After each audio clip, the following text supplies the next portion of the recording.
Je vais donner la parole à Bertrand Tavernier. Moi, j'ai l'impression d'être un peu un mohican ici. Je ne fais pas de théâtre. Je ne travaille pas en banlieue. J'ai filmé la banlieue. J'ai filmé les banlieues. J'ai souvent filmé les banlieues françaises, mais aussi écossaises, les banlieues dans le Mississippi. Mais je fais des films, donc des œuvres virtuelles, ce qui n'empêche pas que moi, en tant que spectateur, et je pense parfois, dans des films qui ont été faits, d'arriver à réussir dans une séance, quelquefois une communion avec un public. Je suis un fils spirituel de Lumière, de Louis Lumière, Louis Auguste, mais surtout Louis, qui s'occupait de la partie filmique, qui s'était opposé à Edison. Edison était l'avocat, l'inventeur de l'image dans une boîte, de la télévision payante. Lumière, lui, et il y a une correspondance formidable où Edison l'accuse de tuer la poule aux œufs d'or. Lumière voulait que faire une projection, c'était de montrer à énormément de gens ensemble. Il pensait que les images devaient être partagées par des gens. Ça, c'était une opposition féroce entre les deux, qui est très, très intéressante de voir ces deux. Moi, j'appartiens à la filiation de Louis Lumière, et aussi dans son goût, quand même. Et c'est d'une certaine manière, je ne sais pas si on peut qualifier d'acte de résistance, en tout cas, c'est un acte d'innovation, que 15 jours après la première projection, il met une annonce pour engager des opérateurs pour aller filmer dans le monde entier.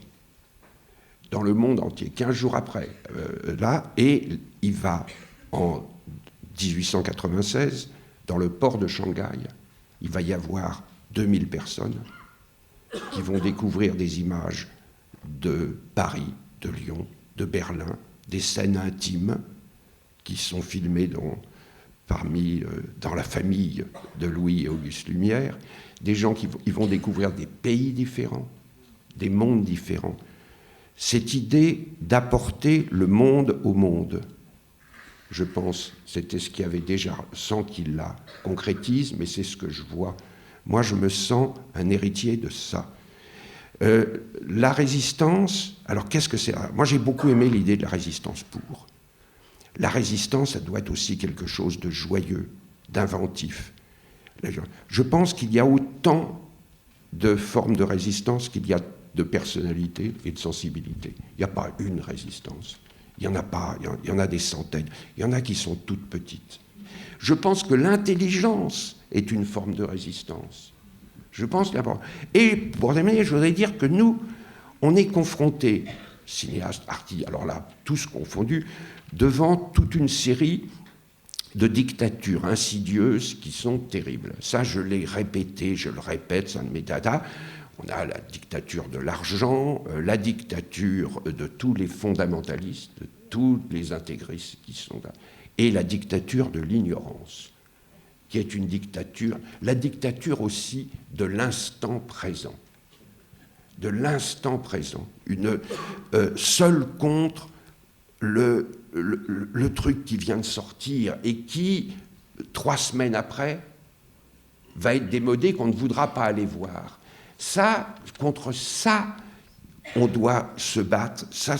Et l'art peut, à ce moment, je ne dis pas changer, mais en tous les cas, ouvrir les esprits, essayer de donner des munitions. Je dis que les films, les pièces, le nombre de pièces que j'ai vues mises en scène par Didier Bezas depuis l'année et par d'autres metteurs en scène, des films, et ça dans toute la vie du cinéma français.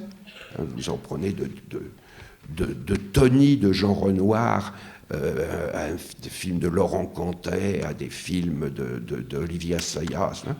Ce sont des armes de construction massive à ce moment-là. Les œuvres d'art, là, et les artistes, ils peuvent faire ça. C'est pas sûr qu'ils réussissent toujours, c'est pas sûr. En tous les cas, ils doivent essayer de le faire. Moi, c'est vraiment ce que je pense, que j'ai essayé de faire. Et je vous dis, l'acte de résistance, qu'est-ce qu'on peut faire? Par exemple, ce que j'ai essayé de faire à plusieurs reprises, dans un moment où on ne vit que dans le présent, d'essayer de parler du passé. C'est ça. Mais c'est ça, et c'est d'essayer de ne jamais accepter ce qu'on vous dit, ce qu'on vous dit d'accepter. Je crois que c'est simplement ça, tout ce que je peux dire. Voilà, merci. Merci Bertrand Tavernier.